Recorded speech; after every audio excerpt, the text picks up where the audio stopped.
We'll be demonstrating the example of making bubble chart in Tableau.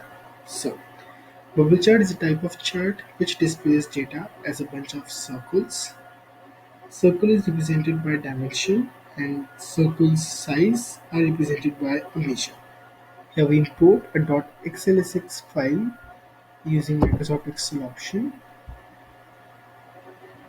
So this is the file and here we open it into Tableau.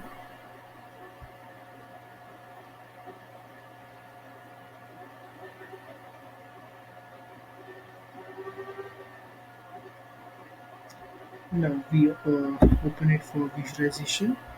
We use team dimension as a column and goal measure as a row. So we plot a bubble chart using show me option and selecting the bubble chart here. Now the bubble chart is being plotted. We change the name of the sheet. We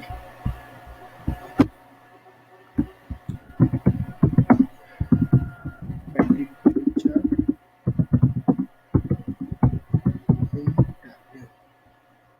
To make it more interesting, we add some color and label it like we add number of records as label and